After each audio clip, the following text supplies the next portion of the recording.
إله إلا الله وحده لا شريك له ولي الصالحين وأشهد أن لا إله إلا الله محمد رسول الله. اللهم صل وسلم على سيدنا وحبيبنا محمد الذي أرسلته رحمة للعالمين وختمت به النبيين وجعلته سيد الأنبياء والمرسلين. اللهم صل وسلم عليك يا سيدي يا رسول الله. اللهم صل وسلم وبارك عليه. أما بعد أوصيكم ونفسي بتقوى الله. Allah Azza wa Jal, in many verses of the Quran, has warned us to fear Allah Azza wa Jal. Many verses of the Quran, Allah says, I warn you about me. وَيُحَذِّرْكُمُ اللَّهُ نَفْسَهُ. Allah warns you about Himself. Yes, I am Ar-Rahman Ar-Rahim, the most merciful, the most compassionate. Yes, I'm more merciful to you than your own mother. At the same time, Allah Azza wa Jal, Al-Qahir, the one who's going to have power, Al-Hayy Al-Qayyum. Where is the fear of Allah Azza wa Jal? Where is the khawf? Where is the fear in our young children? Where is the fear in our tongues? Where is the fear in our daughters? Where is the fear when we're by ourselves at home? Where is the fear of Allah when we're on the internet? Where is the fear of Allah in our lives? Allah Azza, in the hadith narrated by Imam al-Tirmidhi, which is Sahih, the Prophet sallallahu alayhi wa alihi wa sallam, who feared Allah more than anybody else, he said, اتق الله حيثما كنت. Fear Allah wherever you are. Some people, they only fear Allah in Ramadan. 29 days or 30 days, they have khawf of Allah. They know Allah. They start praying and start fasting, which is good. Walakin Allah Azza wa Jalla exists in 11 months, not just in 1 month. And alhamdulillah, it's a good thing we see our young boys coming back in Ramadan. It's a good thing, we should encourage. What's better than this, that they can maintain after Ramadan. وَاتَّبِعَ السَّيِّئَةَ الْحَسَنَةَ. And follow up a bad deed with a good deed. If you've done something wrong, don't worry. Do something good after it. Don't have yes, don't despair. Don't say like some people say, I'm going to hell anyway. Some people are khalas, يَئِسُونَ مِنْ رَحْمَةِ اللَّهِ. They have despair of Allah's mercy. This is a kabira. If you do something wrong, you've made mistakes in your life, don't maintain the mistakes. How many persons listening to the khutbah right now, maybe 10 years ago, 15 years ago, maybe 10 weeks ago, maybe one night ago, he was in doing something haram.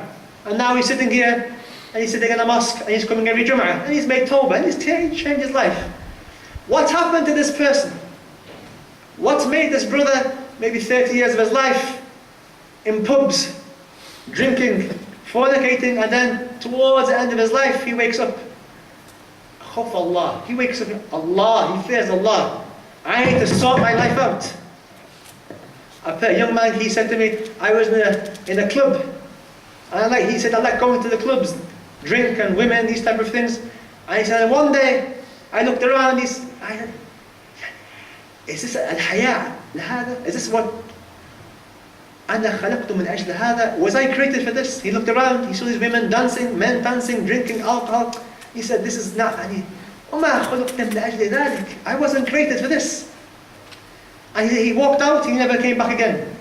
He went, cleaned himself up, and started coming to the masjid.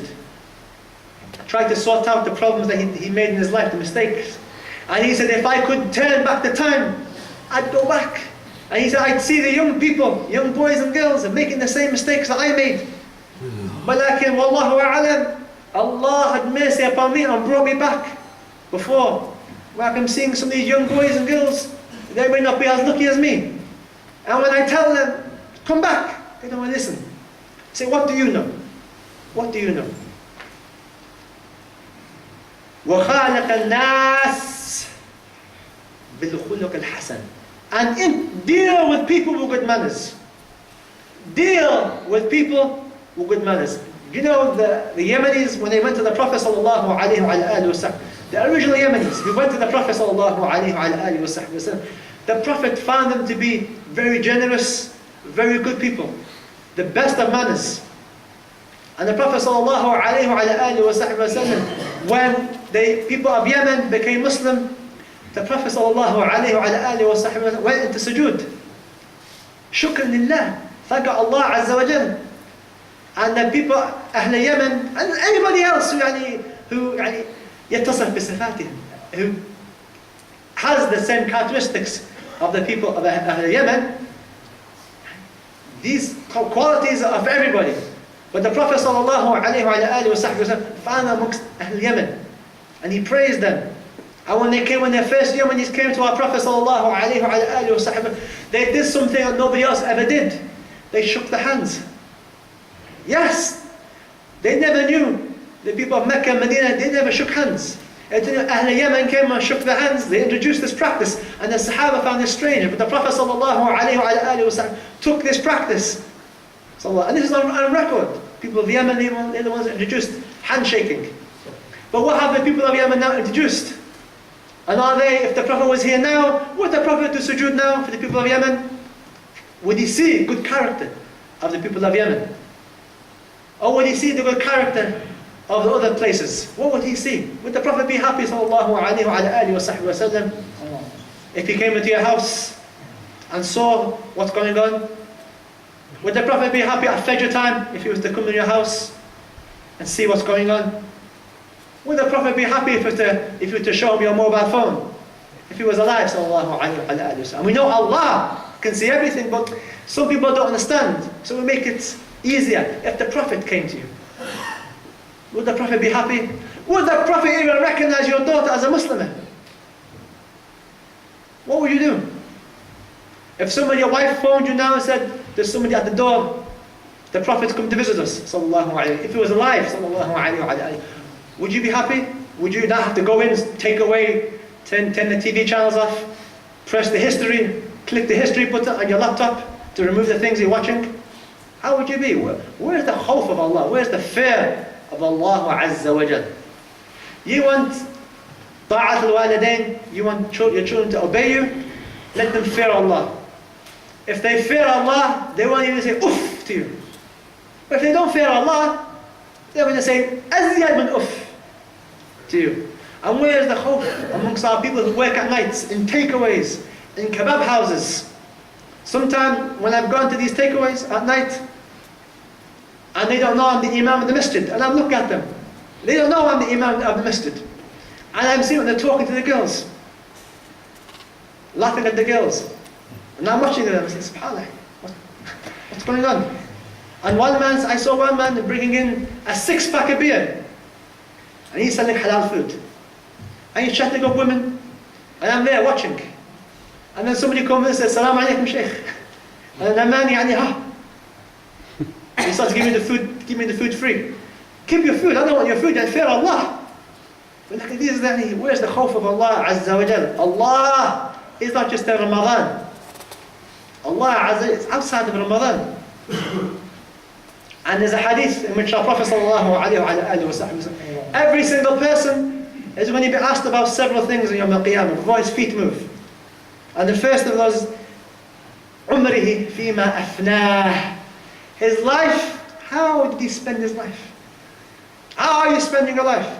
Some of the ulama have said, if you reach the age of 40, and your ta'at, your obedience to Allah, is less than your disobedience, then know that you're on the way to the hellfire.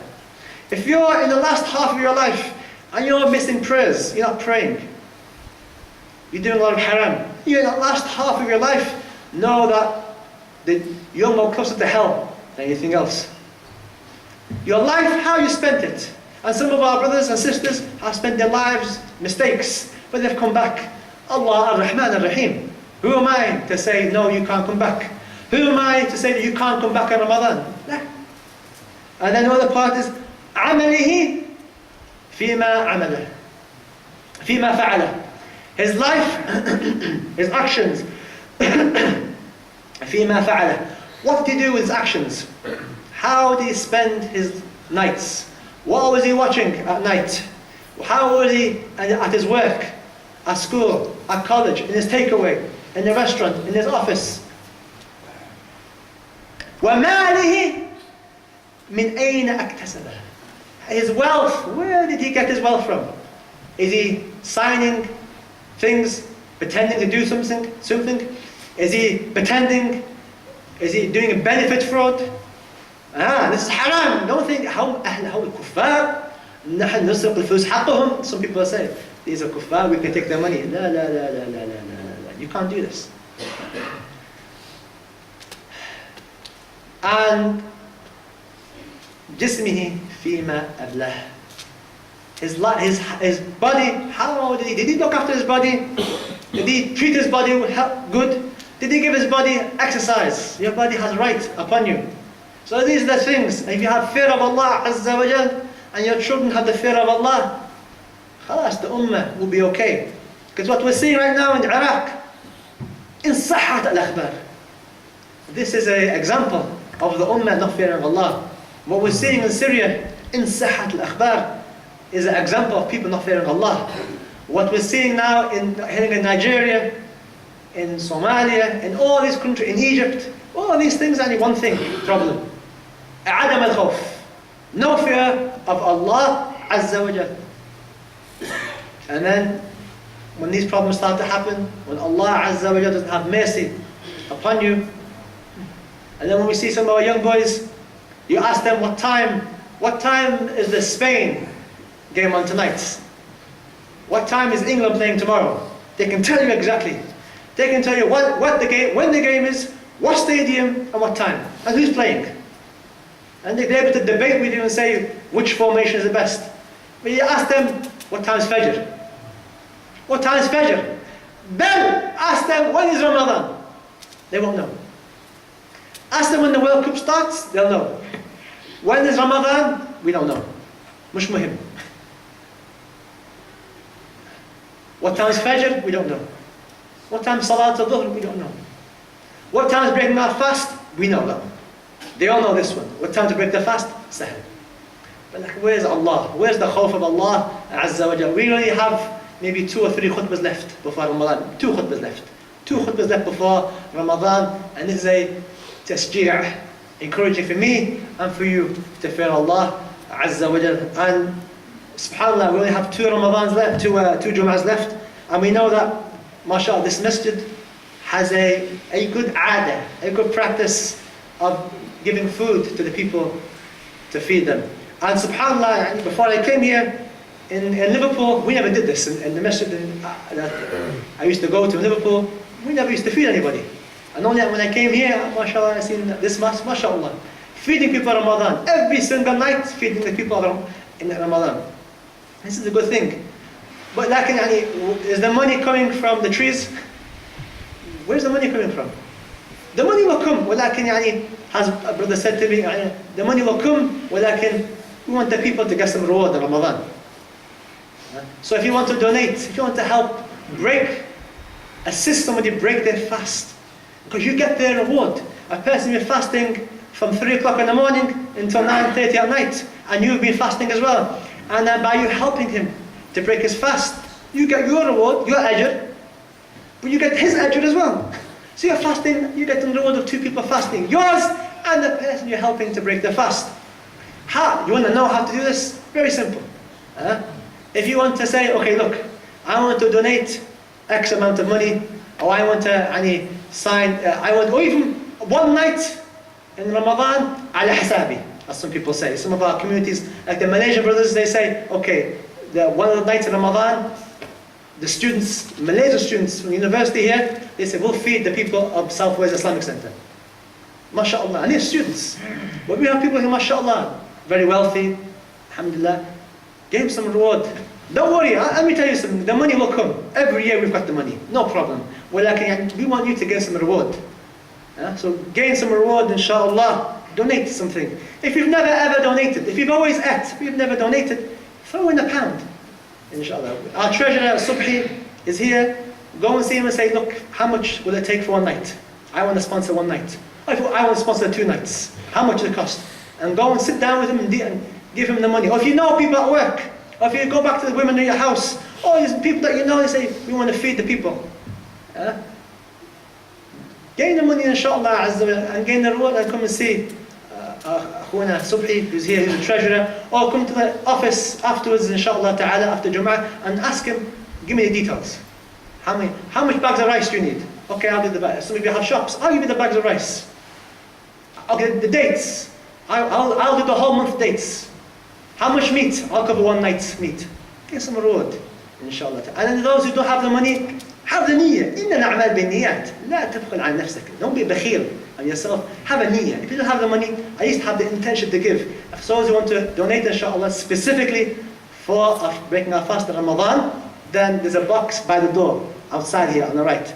And also, for those who want to donate today to our brothers in Syria, and they need a lot of help, inshallah, so please help them, inshallah ta'ala. Jazakumullah. And make dua for akhwana fil Iraq. The problems now in Iraq, people dying in the streets, women being raped, in sahat al-akhbar. This is a bala, this is a fitna, this is a problem. Ala ra'us kullana. It's on all our heads now, this problem. And what's the way out of this problem? You go back and make tawbah. Go back and make tawbah. إِنَّ اللَّهَ لَا يُغَيِّرُ مَا بِقَوْمٍ حَتَّى يُغَيِّرُ مَا بِأَنفُسِهِمْ. Allah does not change the state of a people. Syria, Iraq, Palestine, Afghanistan. حَتَّى يُغَيِّرُ مَا بِأَنفُسِهِمْ. They themselves change what's within them.